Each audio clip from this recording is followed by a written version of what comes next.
Wonderful. Okay, so now we'll get on to the exciting part of this evening, and I'd like to start by introducing our speaker for this evening, Eric Milligan. Eric was a Labour Councillor for the Sighthill Gorgie ward for 43 years and was Convener of Lothian Regional Council for 2 terms from 1990 to 1996. He was one of the longest-serving Lord Provosts of the City of Edinburgh, doing so with distinction over 2 terms between 1996 and 2003. He received an Honorary Doctorate from Heriot-Watt University and has honorary degrees from the University of Edinburgh and Edinburgh Napier. He was awarded France's top honour, the National Order of Merit, and is a recipient of the Paris Gold Medal, and has been appointed Ambassador d'Ecosse in Montmartre. He's one of the best-known supporters of the Heart of Midlothian Football Club. He's highly regarded for his passionate oratory on subjects he loves, be that Edinburgh, Robert Burns or Walter Scott. And tonight it's obviously about Walter Scott that he's going to regale us with Walter Scott, the greatest of them all.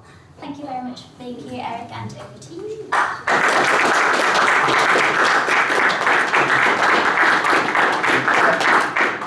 Thank you very much for the introduction.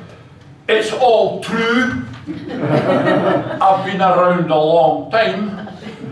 I started at a very tender age by seeking election to the City Council when I was 21 years of age.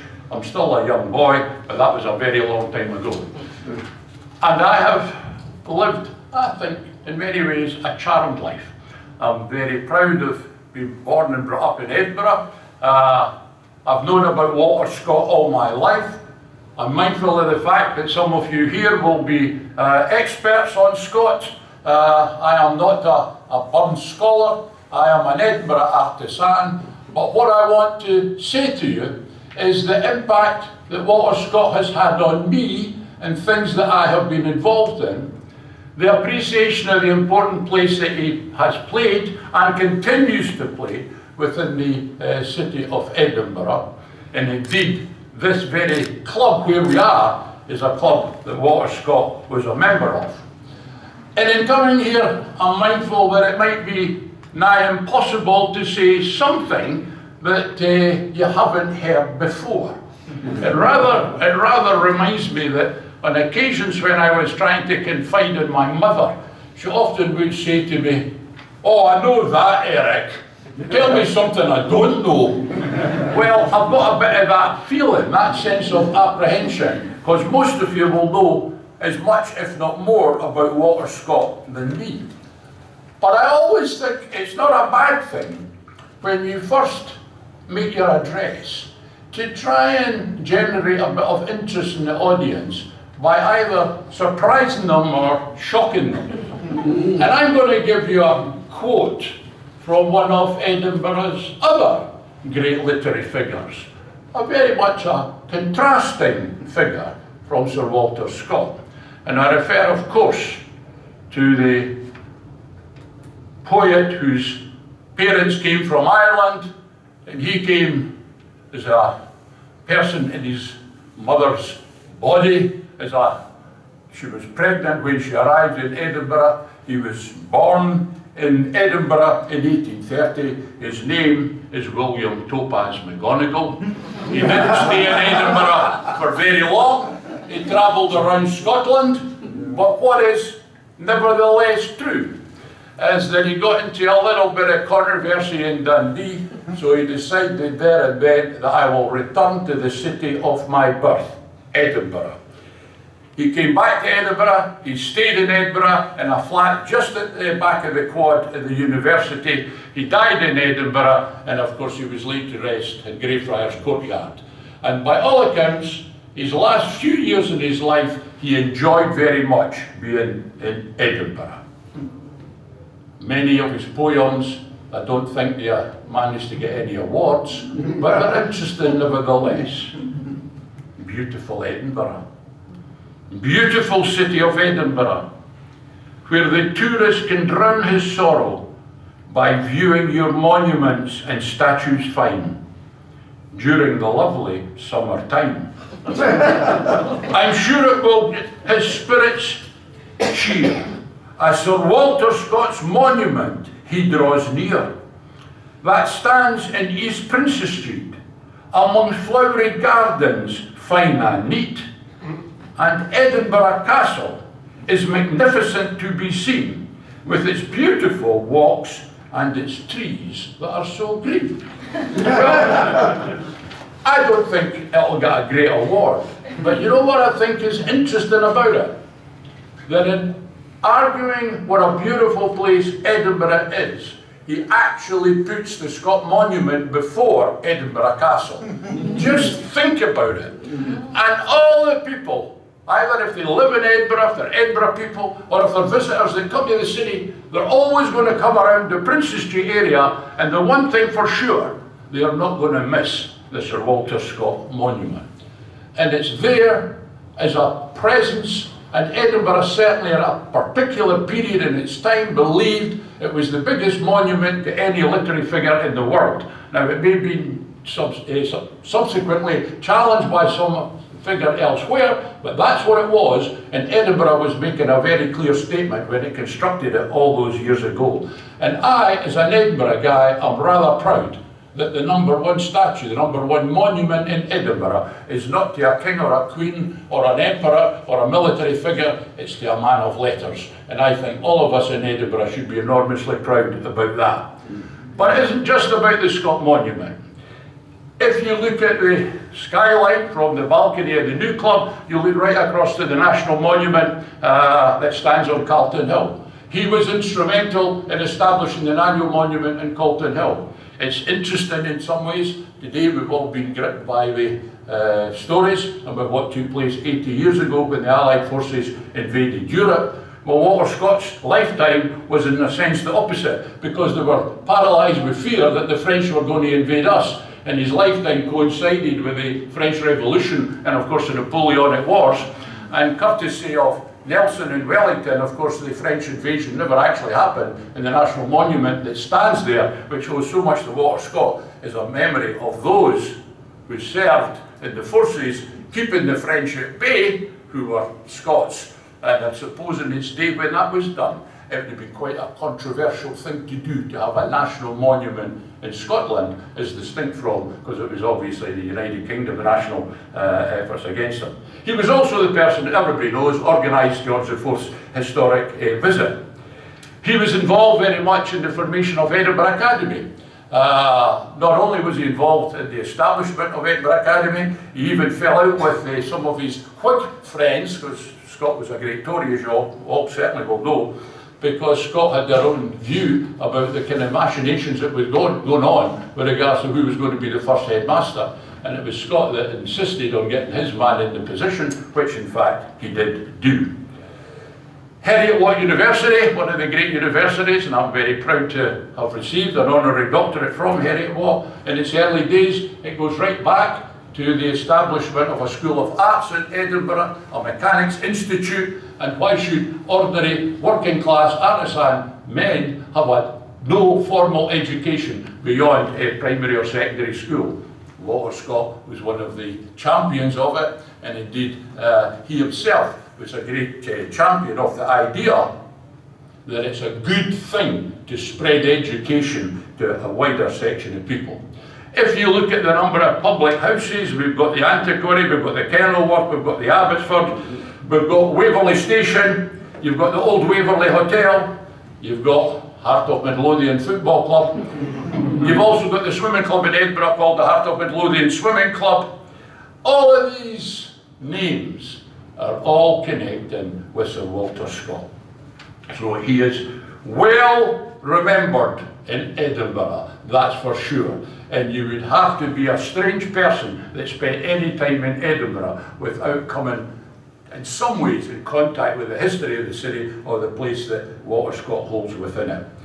There's also a Masonic lodge which is called Heart of Midlothian. But Walter Scott was not himself, I don't know if that lodge was in existence in his day, but he was not a member of that. But he was a member of Lodge St David, which is a university lodge, number 36. Every year they have their special Sir Walter Scott dinner, and the point about they make about Walter Scott, born in Edinburgh, 15th August 1771, initiated into Lord St David, Edinburgh, number 36 on the 2nd March 1801, and he died at Abbotsford on the 21st September 1832. And every year they have their annual dinner to honour Walter Scott. But your organisation came into existence a long time ago, but sometime after the death of Walter Scott. And he came into existence, you know, for one reason and one reason alone. That away back in 1894, there was a conversation at Holyrood Palace between 3 or 4 gentlemen who were wondering, how has it come about that there's so many of these Burns clubs? They're all over now, but there isn't really a club for Sir Walter Scott. Should we not form a Sir Walter Scott club? And of course that's what happened in 1894. And your first president, in his address, and I'm just going to read a paragraph here, talking about Walter Scott, he was not only a great genius, he was a good man, a brave man, a kindly man, and above all, a man who applied his genius to wholesome, honest and upright purposes. He never wrote a line that could bring a blush to any cheek. He never aroused an unworthy thought. He was kindly, honest and patriotic, and chivalric aspirations. He turned what might have been for many a dull monotony of daily round into a life of cheerfulness and brightness. Well, that's the words that were uttered when your club was formed. Now, an awful lot of things have happened over the years. And I'm going to tell you that we are right now marking, since 2004, exactly 20 years since Edinburgh was designated by UNESCO as the first ever city of literature. You might say, how did that come about? Well, I'm going to tell you. It came about quite simply because when you become the Lord Provost of Edinburgh, the first thing you're invited to do by the City Arts people is to come down to the City Arts Centre and to look at the different pieces of art that are in the city's collection and to select for your office 1 or 2 pieces that you particularly like, because the council likes the idea that whoever happens to be the Lord Provost at any moment in time, their office reflects something of their own views about things and what they feel comfortable with. And when I went down to select 2 or 3 pieces of art, looking at the corner in the stores, I could see a big bust of Walter Scott and a rather slim figure of Stevenson. And they looked at a rather sad, kind of forgotten corner in Guy Dusty, and I inquired, is it possible for me to have them in my office? I would quite like to have Scott and Stevenson in my office. Oh, I'll if you would. So, bring them up. So they brought them up, and that was in 1996. This is my connection with your good sales, by the way. So the council said to me, oh well, when you have visitors come in your office, Eric, we'll have to make sure that you've got a booklet to give anybody that comes in so they know something about Walter Scott. And these 2 booklets, one Stevenson with the maroon, one Walter Scott in the blue. And they were both produced in 1996 to mark my election as Lord Provost, so that I would be able to speak from a position of informed knowledge to any individual that came into my office to inquire as to why Scott and Stevenson had pride of place. Now, as coincidence would have it, who remembers Timothy Clifford, who was a director of the National Gallery? Well, everybody here knows that Robert Burns's birthday is the 25th of January. Very few of you, I suspect, know that Timothy Clifford's birthday is the 26th of January. And I suspect even fewer of you know that my birthday is the 27th of January. So I said to Timothy one time, I said, you know, Timothy, you really should come up to my office and we'll open a bottle of something and we'll give you something better than tea. Because isn't it interesting that we've got the event going on for the portrait gallery for Burns on the 25th, your birthday's the 26th and I'm the 27th. So he comes in the office and he looks at the bust of Scott and Stevenson and he says, oh, you've got Scott and Stevenson there. I said, yes. And he sort of looked around the office and he says, you don't have anything about Burns, though, Eric? I says, no, because the City Arts Centre don't have anything to offer me for Burns. And he says, well, you're not asking me, Eric, to give you a loan at the statue of Robert Burns for the portrait gallery for your office. I says, no, I'm not expecting that, Timothy, no. And then he says, I'll tell you though, I'll look, I'll get somebody to go down to the stores and look. I think there might be an etching somewhere at Burns, and if there is one, and we can find it, I'll get somebody to come up to your office and give you an etching of Burns. And it would be rather nice, Eric, if you put it above the mantelpiece in your office. Anyway, a few weeks pass, and sure enough, the staff from the National Galleries come into my office, and coming into my office, they put the etching of up on the wall of Burns, and to my surprise, and I was very pleased they did it, they brought also one of Hogg, which was framed in exactly the same way, same style of frame, same mount, and they put it at the other side. So my mantelpiece then had Burns, Hogg. And then to a further surprise, they said, and we've also to loan you the oil of Alan Ramsay. So I got the National Gallery's painting of Alan Ramsay.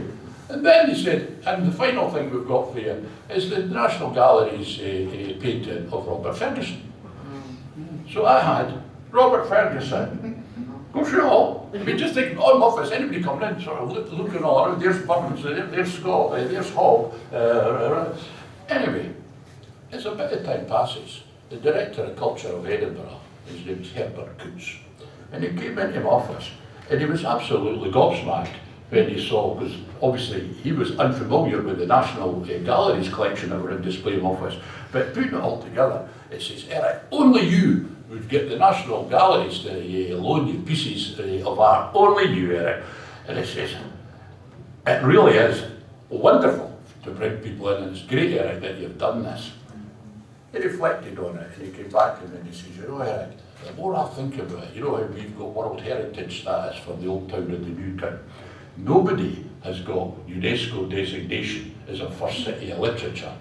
See what you've got, and you look at all of them, and that's not the full story, as you know, because there's Muriel Spark, there's a whole lot of others. Ian Rankin might think I should have his photograph up in the office. But I wouldn't put his photograph up in the office. He's a fifer. But you go through all of them, and you know Conan Doyle, when you go through all these kind of figures, it is a truly kind of remarkable kind of city that has spawned, Sandy McCall-Smith, so many writers over such an extended period of time. And it took us a bit of time to work up an appropriate case to put forward, which of course we subsequently did. And when we went to the UNESCO people, they just rolled over and said right away, yes. That's why I have got this in front of me, and that's why I'm going to just share 3 of the passages that are contained in it. And by the way, it was the Sir Walter Scott Club that sponsored it, so you actually paid for this particular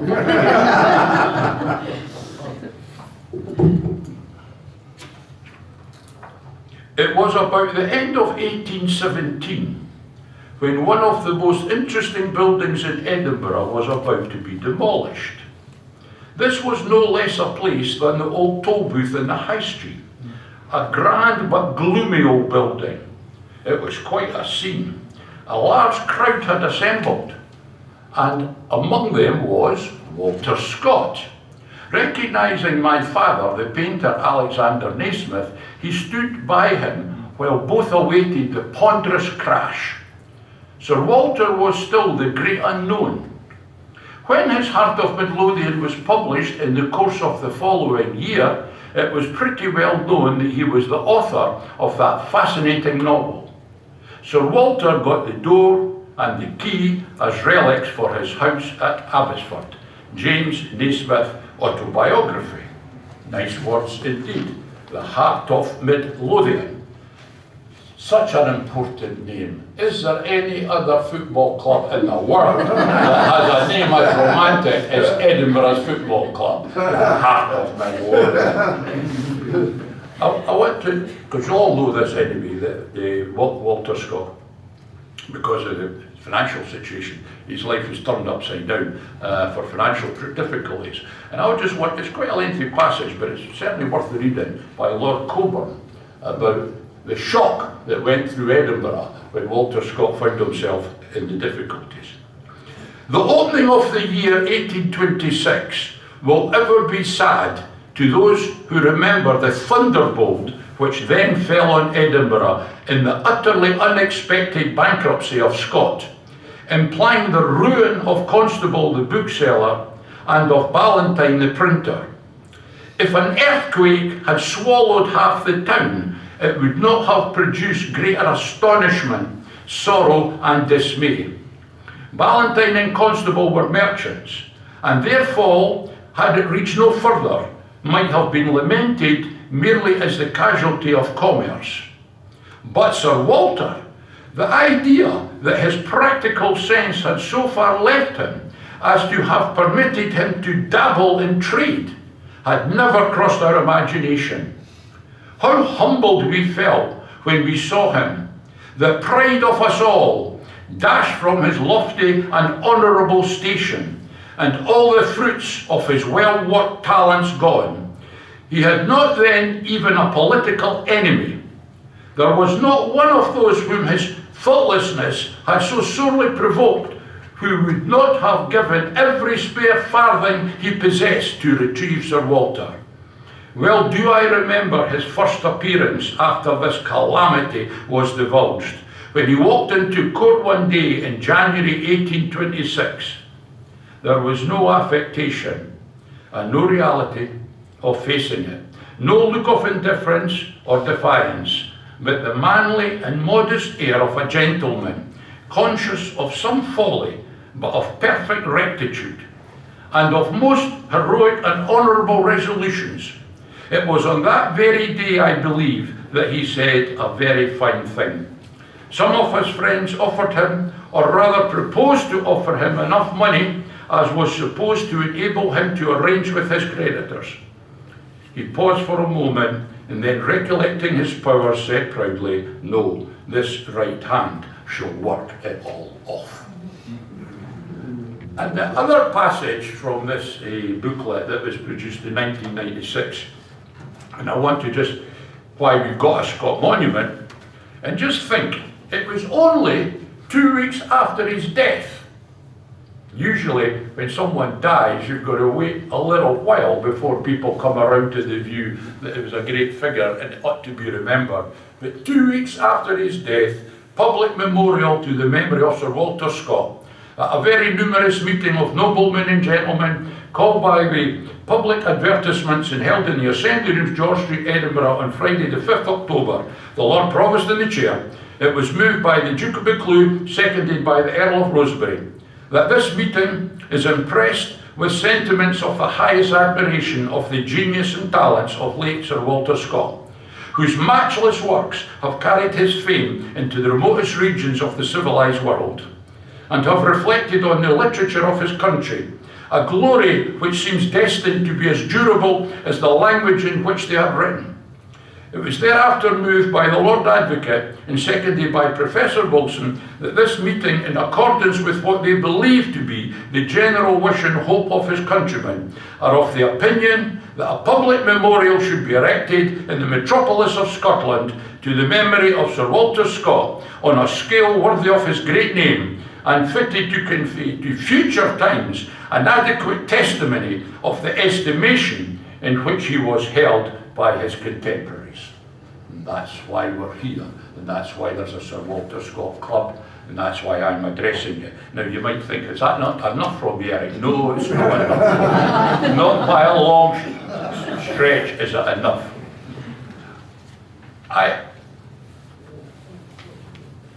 The Scott Monument was closed for some time, and there was work being done on it. And when it was reopened, Eric Anderson, who is the kind of acknowledged expert on Walter Scott, presented me with this rather good book about the sayings of Sir Walter Scott. And he gave it to me, just Eric Milligan from Eric Anderson, on the occasion of the reopening of the Scott Monument, and thanking me for efforts in opening it all up, and all that, what goes with that. But I do say this to you, that years after, when we opened the Scott Monument, I beg your pardon, not the Scott Monument, we opened the Scottish Parliament, when Donald Dewar opened it, and Donald Dewar recited the words of Sir Walter Scott, and the Scottish crown was carried in along with the honours of Scotland. If Walter Scott could have looked down on that, he would have been enormously proud. And Donald Dewar, being the kind of man he is, did nothing lightly. He gave a lot of thought to what was the pitch of his contribution in front of Her Majesty the Queen and all the members of that had been elected. And of course, O Caledonia, stern and wild, meet us for a poetic child. Land of brown heath and shaggy wood, land of the mountain and the flood, land of my sires, what mortal hand can e'er untie the filial band that knits me to thy rugged strand? Well, these words are now part of the history of Scotland, because they were the words that the First Minister of the Scottish Parliament delivered in order to strike what he thought was the appropriate note on the occasion. I wonder if you're aware that next year, Sir Walter Scott would have been 200 years ago in Dublin. He made his historic visit 200 years ago, so next year it's exactly 200 years since he went. It was the only time he went to Ireland, and he was in Ireland for a month. And he was much taken. He wrote to Adam Ferguson, "Here we are in Pact land, and almost killed with kindness. The Irish have been most flatteringly kind in their reception. Dublin is splendid beyond my most expectations." Now pin your ears back for some quotes from Scott about Ireland and the Irish. Some of them are good. "The inhabitants, from the peer to the peasant, are certainly the kindest people in the world. I do not think even our Scottish hospitality can match that of Ireland. They are certainly a very odd people, and but for the ugly humour of murdering, which is in full decline, they would be the most amusing and easy to live with in the entire world. While a Scotchman is thinking about the term day, or if easy on that subject about hell in the next world, while an Englishman is making a little hell of his own in the present because his muffin is not well roasted, Pat's mind is always turned to fun and ridicule. They are terribly excitable, to be sure, and will further murder you on slight suspicion and find out the next day that it was all a mistake and it was not yourself they meant to kill at all. The Protestants of the old school, or determined Orangemen, are a very fine race, but dangerous for the quiet of a country. I do not believe that either party care a bit for what is called emancipation, only that the Catholics desire it because the Protestants are not willing they should have it, and the Protestants desire to withhold it because the want of it mortifies the Catholics. I am much honoured by the good opinion of the Irish nation, whose praise must be always most valuable to a poet, because they are not only a people of infinite genius, but of a warmth of heart and feeling, not perhaps generally appreciated either by your countrymen or mine. What did he do when he was in Ireland? The first thing he did, he went to St Patrick's Cathedral. He went there to pay homage to Jonathan Swift. He stood for an inordinate length of time just admiring that monumental tablet that has pride of place within St Patrick's. He was much feted. He became a free man in the City of Cork, and the University of Dublin conferred all sorts of titles on him and all sorts of things. Everybody was delighted to see Sir Walter Scott. And you should not forget that when Walter Scott brought King George IV to Edinburgh, organised by Sir Walter Scott, A year previous to that, King George IV went to Dublin, and the Walter Scott's role was performed by Daniel O'Connell, who wanted to get the king to come to Dublin because he wanted to persuade the king that he should support Catholic emancipation. So what happened in Edinburgh with the historic visit of King George here, organised by Walter Scott, who persuaded George IV to wear the Royal Stuart tartan kilt. The year previously, the same king had been in Dublin waving the green and telling everybody how much he loved Ireland, because that was seen at the time as a way of uniting the United Kingdom. And the king was looking with confidence to the people in Ireland who would warmly embrace the monarch. And as I say, it was Daniel O'Donnell that organised it, and in Scotland, Walter Scott. So Scott was determined to get himself over to Dublin at some point. Not only in going there did he go to St Patrick's and get to by the University and the Royal Society and all these organisations. He wanted to buy a lot of good books about Irish history. So just before he left, he went to Milligan's. Now it says Milligan rather than Milligan. He went to Milligan's bookshop in Grafton Street. I always think that Milligan is because Irish people that couldn't spell their name right. The name is Milligan, but if it's the same clan, Milligans, Mulligans and Milligans, it's all the same name. Anyway, Milligan's bookshop, and he spent £60, which is a fairly significant sum in those days, buying himself books in order to know more and to understand more about Ireland. Now, there's all sorts of other quotes here that I rather like. You know, Samuel Johnson's most famous quote is, "The noblest prospect when a Scotchman ever sees is a high road that leads him to England." Well, Walter Scott had a pretty polite response to that. One is, London, that immense hash of a city, but who cares for the whipped cream of London society? Johnson's rudeness possibly arose from his retaining till late in life the habits of a pedagogue, who is a man among boys, but only a boy among men. If that is not a polite put down, I do not know what is. And one that you might also reflect upon, I don't time to go all of them, but there's purple passages, talking about the Jew.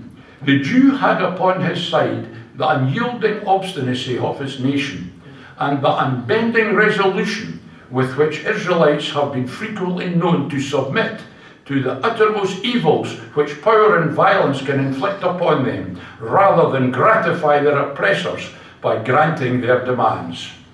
Profound words indeed from Sir Walter Scott. I could go on, and I think you might be saying you've already done that, Eric.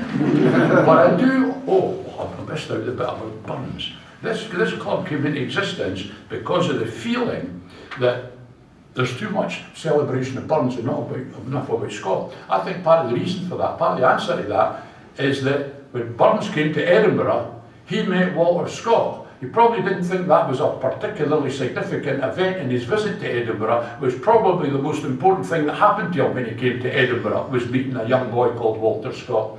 Because Walter Scott made it his business to honour Robert Burns, and indeed some of Burns's cronies used to organise a kind of supper in Ayrshire. Just a few of his pals got together and maybe recited one of Burns's poems. When Walter Scott decided we'll take the responsibility of organising a proper Burns supper, and we'll do it in Edinburgh, and it'll be organised properly. People will pay to be there, it'll be a proper event, and we'll have proper speakers. Basically, the Burns suppers that happen throughout the world now are modelled on Sir Walter Scott's view about how they should be set up. And it was him that did it in Edinburgh. And the first one that he did it along with Burns' brother Gilbert, and he did it along with Hogg, but the snow was so bad in the borders he couldn't get up and he didn't attend it himself. Walter Scott planned it all, but he was an absentee because the snow was so great that year that he didn't manage to get to the Burns supper they organised. But the following year he was there, and he spoke at it, and he proposed the silent toast to Robert Burns, and he brought over a number of the people who were the veterans from Waterloo, and it was one of these grand gala occasions.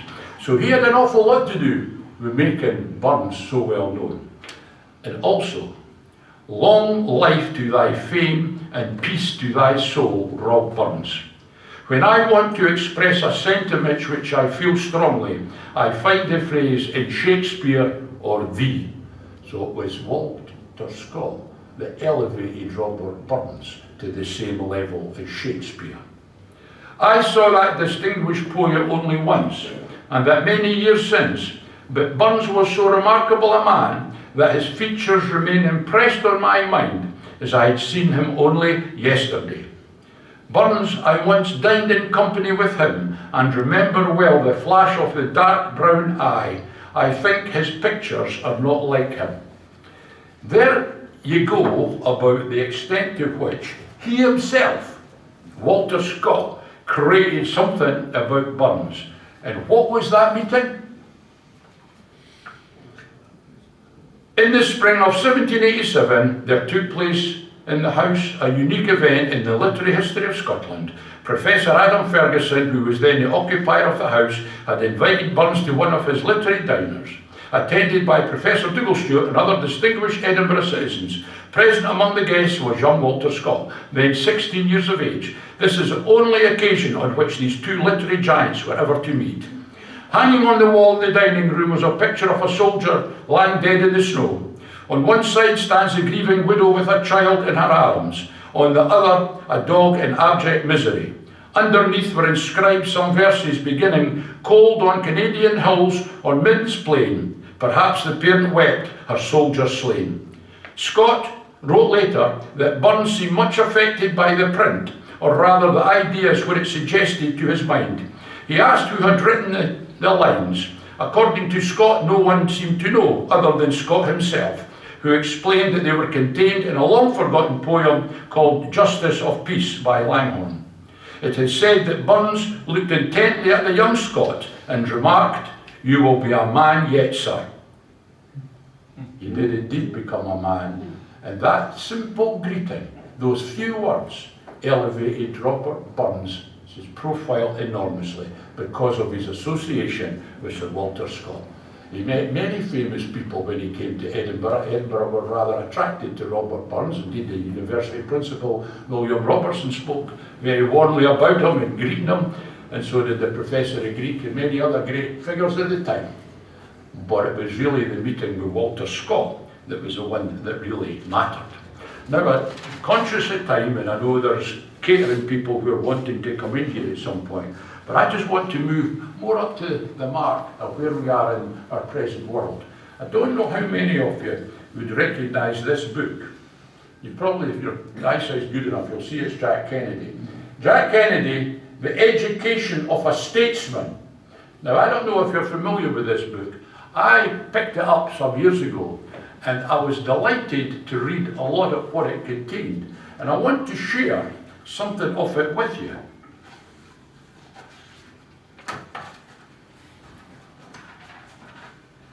Do you know that the first son was Joe Kennedy, who by all accounts was a very vigorous, very handsome, very intelligent guy, and that Joe, the father, had it in his mind that his son, Joe, his firstborn son, would become President of America.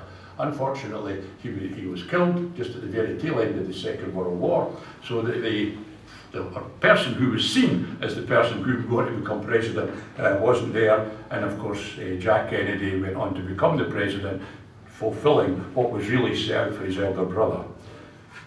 But he did not enjoy good health. Forced to spend much time in bed, whether to recuperate from sickness or simply to conserve his strength, Jack began to read a great deal. His taste ran to the heroes of English and Scottish history. He was drawn to tales of adventure and chivalry, of the strong who protected the weak, and of causes worth dying for. He read and reread the legends of King Arthur and the Round Table. He was entranced by the works of Robert Louis Stevenson and Sir Walter Scott. If I move on 2 pages, Walter Scott made a huge impact, as did Stevenson, on Jack Kennedy. How do we know for sure that that's the case? Well, pin your ears back for this. At school, as at home, beloved books offer consolation. And more, with typical self-mockery, Jack Kennedy conceded that he had been laughable on the football field. But after Christmas, he strove to force his father to acknowledge that there was also an area in which he excelled. Jack's English teacher had assigned the class to read Scott's Ivanhoe. The experience, a triumph for Jack, prompted the 13-year-old to write a poignant plea to his father. "We are reading Ivanhoe in English," Jack exulted. "And though I may not be able to remember material things such as tickets, gloves and so on, I can remember things like Ivanhoe. And the last time we had an exam, I got 98. It was the letter of a boy hoping to find a way to assert his own worth, to press his father to see him clearly and shift focus from the things that did not matter to the things that to Jack Kennedy really did." Is that not wonderful?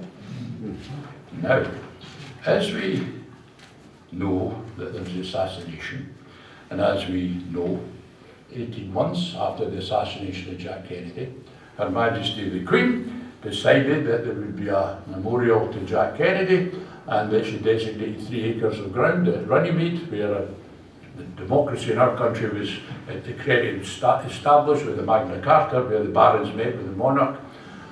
And it was a brilliant sunny day, and it all went swimmingly well, and Jackie Kennedy was present. Jackie had come to Runnymede with the intention of making a brief speech. After the ceremony, because she was so overcome with emotion, she was unable to speak.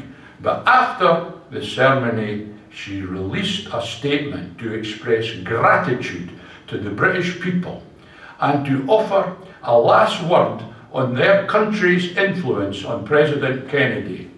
Quote, "Your literature and the lives of your great men shaped him, as did no other part of his education. In a sense, he returns today to the traditions from which he sprang." Are they not wonderful words? And some of you will be familiar with these words.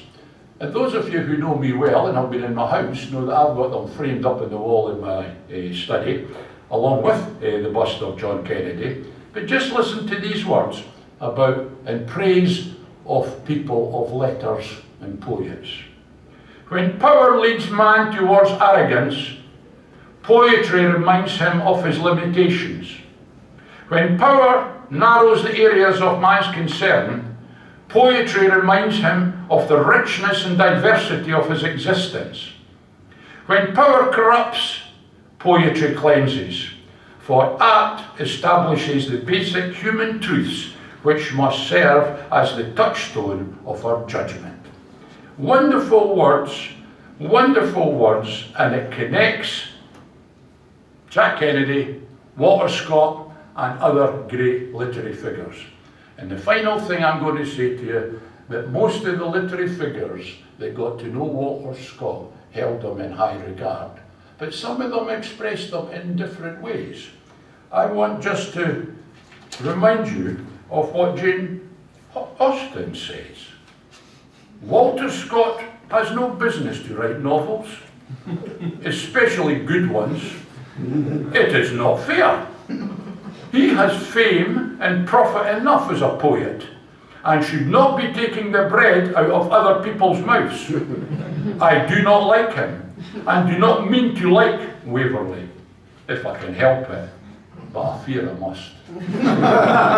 Let's leave the final words with Jane Austen. Thank you very much for your attention.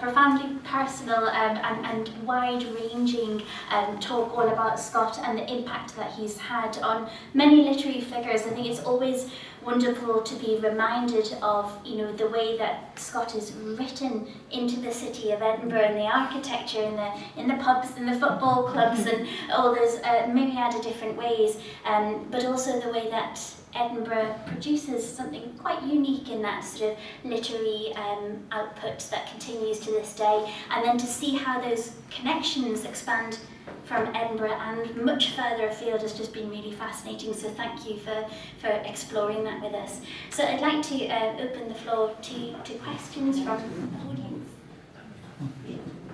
Eric? No, you got Mr. Milligan, did you enjoy yourself? Was it going to Paris for that occasion? Because the other great poet, the first Maca, you must have been part of the engineering of bringing to Edinburgh the City Maca programme at that time. It was just a flourishing of Stuart Conn, rather, took the lead at that making of the presentation, but you must have been well engineering or in the back row to help all that come together. But that'll take some doing. Yeah, I know Stuart Conn well. I just want to say two things about how you do get involved in things. Now, in the introduction, we spoke about how I got the Order of National Merit from President Mitterrand, and things, and different awards have followed from the French side. In exactly the same way as different things with regards to New York and Tartandy. And both of them, it's interesting how it happens. When I was president of Scottish local government, out of the blue, one day, the Secretary General says to me, Eric, there's a letter coming for you as president of COSLA, and you're invited to the Convention of French Mayors. And I says, what? You're invited to the Convention of French Mayors. Now, if you know about the politics of Paris as a consequence of the French Revolution, they didn't allow Paris to have a real political figure. And Jacques Chirac was a bit like Ken Livingstone to London. It was the first time they got a directly elected kind of person who was responsible for all of London. Well, Jacques Chirac was the first mayor for the whole of Paris. Anyway, the convention centre in Paris is huge. Thousands of people gather there. Anyway, I was invited along, and the Secretary General accompanied me. We got delayed at Charles de Gaulle Airport, so by the time that we got there, our timetable was kind of not back, we were a wee bit late. And as we moved into the convention centre, I could see the place was huge. I mean, there are actually 36,000 mayors in France. Now, couldn't you get them all in at the time? Because every wee village has got a mayor. There's somebody with a ribbon, it turns out on Bastille Day, even in the most humble village. That's France. But the mayor was in charge at the convention centre, and he was inviting as many of the senior mayors from throughout France so that he could launch his own national kind of profile.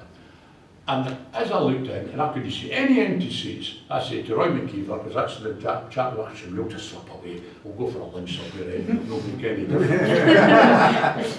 And then there's a person with a wee clipboard comes running after you, Mr. Milligan, Mr. Milligan, yeah. Suddenly, he turns us round, takes us into the convention centre, and you're very high up, and he starts walking down the aisle. And I could see looking ahead, because Chirac is speaking behind the table at the far end, and Chirac's projected on a huge screen at the back. And as I'm moving further down the aisle, even with my limited knowledge of French, I understand when the mayor says, Monsieur Milligan, President of Ecosse, and they all stand up and they all start cheering and clapping. And I think, what the heck is happening? What on earth am I going to say when I get to the Chirac? So Chirac, when I get right to the bottom, walk the whole way through this convention centre, Chirac comes from behind the table and he kisses me twice on the cheek. He declares that I'm a defender of the Republic, which was new to me. He then presented me with a beautiful medal, which I have in the house, proud to place in my house, and it's modelled all around the chateau where Mary Queen of Scots stayed when she was betrothed to the Dauphin, and that's where she was brought up. And he then announces to the company that tomorrow morning he'll be inviting the president of Ecosse local government for breakfast in Hotel de Ville. And I went round there, and it was a champagne and the croissants, and it was absolutely wonderful. And he says, I'll be meeting up with you later on this evening because we're having a reception later on in the evening. And I said, yes, I'm scheduled to attend that. Oh yes, there'll be a lot of the senior French mayors there, so I'll be there to receive you. So I went along in the evening. And one of the aide-de-camps from the mayor's office came along to apologise profusely that the mayor would not be able to come along this reception, but a deputy mayor is standing in for him, and the mayor is very sorry that he hasn't been able to come and join you again, but he was delighted to have received you and enjoyed the chat with you over breakfast. And there was a woman standing beside me. I didn't know who she was. I had no idea. She just somebody was standing just about as close as you are to me here just now. And this aide de camp opens a box up, and she goes to this woman and she hands her a box. And this woman, to her surprise, gets handed a lovely box from the mayor. She opens the box, and it was a box of French perfumes. And the woman was delighted, didn't quite know what she had done to deserve it, and I don't know why he gave it. But the punchline is, the same aide de camp turns round to me, picks up a second box wrapped up in exactly the same way, and for Madame at home. So there's a woman sitting at the back somewhere, but when I want to bring her down a bit, I say, just remember, Janice, all you are is Madame at home. And that's how you got the box of perfume. The French do it with style. Now, there's lots of things that have happened over the years, going back and forward. And a lot of it is connected with us going to the rugby and having pipers playing the Sacre-Cœur, all this sort of stuff. It's been an amazing experience linking up with the French. And even recently, you'll know the Candyman's pub in Edinburgh, I think. Anyway, this is the time before, not the most recent time, when the French were playing at Murrayfield, the time before that. But anyway, in the Candyman's, the woman that owns the Candyman says, Eric, we've got a gift for you. And I said, oh, the lads from France came over here, and they've handed in a parcel for you. I said, oh, no, for me. Oh, I'll go and get you. So she goes, I thought it was a bottle of whiskey, because it was that kind of size. Anyway, she presents me with this package, and when French people came here, they says that to present it to Eric Milligan, and they understand that this is a pub that you go into. So I opened this parcel up, and it was a gift from Macron. Now, I've never met Macron in my life. It was French bulls, you know, so the three bulls. I mean, maybe he thinks I play petanque, I don't know. And I was like, how did these things happen to me? And there's been so much of it. So I don't want to bore you too much with all these reminiscences, but see, just recently, this year, Janice and I were over at Tartanday in New York, right? It was established 25 years ago. If you go back to '98, the United States Senate passed a resolution saying that the people of Scottish heritage in the States should be invited to celebrate their Scottishness on the 6th of April, here on in. The following year, they put a programme of events together, and that would be '99. And out of the blue, rather like the letter that I got from Jacques Chirac, which I never expected, I got a letter from the American Scottish Foundation saying, will you come to New York, because we're going to have events in New York to celebrate Tartan Day. Would you be prepared to speak at Central Park and march past Literary Walk? Now, I confess you, I've been in Central Park a number of times. I didn't know about Literary Walk. Or anyway, I thought to myself, I'm going to look a right bloody idiot in Central Park on my own. Who's going to come and listen to me speak? So I got in touch with Visit Scotland, as it were, and asked them for a few £1,000, so I could take the Lothian Borders Police Pipe Band over with me. So at least I'll have somebody to march with me. And that's what we did. Yeah. And to my absolute delight, when you're coming through Central Park to Literary Walk, there's a wonderful statue of Burns, there's one to Walter Scott, and there's one to Shakespeare. And that was the first introduction I had into celebrating Tartan Day, and it was an invitation that came out of the blue from the American Scottish Foundation. And I've gone back to every Tartan Day since then, and I've had all sorts of experiences in America, even more so than in France, but between France and America, amazing experiences. And it's all to do with things that connect you with Burns or with Scott and with Stevenson. And it annoyed me a little bit when I saw the wonderful statue to Burns, and it's right opposite Scott. There are two of them together, it's just the pathway between them. But there isn't one to Stevenson, which I thought was a bit bizarre, because Stevenson was the one that got himself over to New York and was celebrated in New York, and indeed in many ways Stevenson was a New York creation. Edinburgh didn't fancy Stevenson too much, but they rolled the red carpet out for him in New York, and that was where he made his money, and things went on after that. Well, I thought, I'm going to lead a campaign to get the statue of Stevenson established in Central Park. He should take his place with Burns and Scott. I even got the guy Tyndall to design what would be appropriate. We do it's like matchstick figures. You'd have Robert Louis Stevenson with a book, reading the story, and all children all around them listening intently to Robert Louis Stevenson. And I got the parks manager, his name's Brian Anderson. He still takes part in all these Tartan Day events, but in those days he was the parks commissioner. He says, Eric, I've got an area in Central Park that I could give you and have you for a memorial to put Stevenson alongside Scott and Burns. When I came back here to speak to your sort of sister organisation, by the way, the Robert Louis Stevenson Club, they were very sniffy about it and would not support it. They wouldn't support it for two reasons, they say. One was that Stevenson himself didn't like statues and didn't want a statue. And secondly, if we were ever going to do one, it should happen in Edinburgh, and we should be more interested, Eric, in making sure that there's one in Edinburgh instead of doing something in Central Park. So I said, okay then, well, I'll do my best. So if you go out the road, the Glasgow Road, you'll see Alan Breck Stewart, you'll see, and